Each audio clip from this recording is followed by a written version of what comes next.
ভাইয়া একসাথে ক্রিকেট খেলেছেন মুশফিকুর রহিমের সাথে। আজকে যখন আইরিশ কোচ যে বলছিলেন যে তিনি নিজেও আসলে ভরে ওঠেন, এসব নিয়ে অনেক কথা আছে। আসলে মুশফিকুর রহিমকে যখন আপনাদের একসাথেই প্রায় কাছাকাছি সময় ডেবু হয়েছে টেস্টে, সেই জায়গাটায় মুশফিকুরকে কেমন দেখছেন এবং মুশফিকের শুরুটা কেমন ছিল? প্রথমত আমি যেটা বলতে চাই, আমি একজন ক্রিকেটার হিসেবে খুবই গর্বিত যে একজন বাংলাদেশি ক্রিকেটার 100তম টেস্ট ম্যাচ খেলতে যাচ্ছে।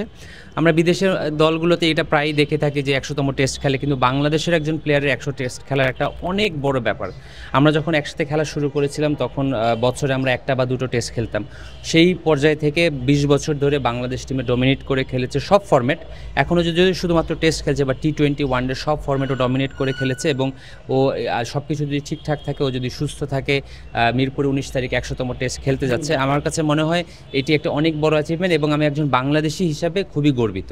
ভাইয়া, এই যে দেশের ক্রিকেটে আসলে সবাই বলে যে একজন যদি খেলোয়াড় থাকেন মুশফিকুর রহিমকে আইডল হিসেবে মানেন, এই যে আইডল হওয়াটা আসলে উনি কিভাবে এগুলো করে নিয়েছে এবং কিভাবে এটা আমাদের ড্রেসিং রুমে আসলে এটা প্রচলিত কথা। যদি কেউ কাউকে ফলো করতে হয় তাহলে মুশফিককে ফলো করা উচিত, কারণ ওর ডিসিপ্লিন, ওর হার্ড ওয়ার্ক, ওর ডেডিকেশন, ডিটারমিনেশন, এটা আসলে ও একটা নিজেকে অনন্য জায়গায় নিয়ে নিয়েছে। ও যেভাবে প্র্যাকটিস করে, যেভাবে ফোকাস করে, যেভাবে ডিসিপ্লিন লাইফ লিড করে, একজন উঠতি ক্রিকেটারের এইটা ফলো করা উচিত। এবং আমরা সবসময় বলি যে যদি কোনো প্লেয়ার সামনের দিকে উঠতে চায় তার এই ব্যাপারটা ফলো করা উচিত। মুশফিক আসলে একজন আইডল।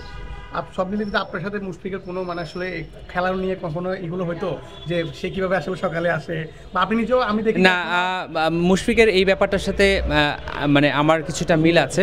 আমিও চেষ্টা করেছি এরকম গোছানো থাকার। মুশফিকের সিরিয়াসনেস বা ডিটারমিনেশন আসলে আরেকটু বেশি মনে হয়। সব মিলে কি বলবেন মুশফিকের জন্য শুভকামনা থাকবে, ওর পরিবারের জন্য শুভকামনা থাকবে। ও 100তম টেস্ট খেলতে যাচ্ছে। আমি যেটা বললাম, শুধু মুশফিক না, আমি একজন বাংলাদেশি হিসেবে গর্বিত এবং আশা করি 100তম ম্যাচটা ও খুব ভালো খেলবে। শুধু তাই না, ও আরও বেশ কিছুদিন বাংলাদেশের জন্য খেলবে, বাংলাদেশের জন্য অনেক ভালো পারফর্ম করবে এবং ভবিষ্যতে যখন খেলা ছেড়ে দেবে তখন আমি চাই ও বাংলাদেশ ক্রিকেটের সাথে থাকুক, কারণ ওর মতো মেধা, ওর মতো পার্সোনালিটি বাংলাদেশ ক্রিকেটের জন্য খুবই প্রয়োজন।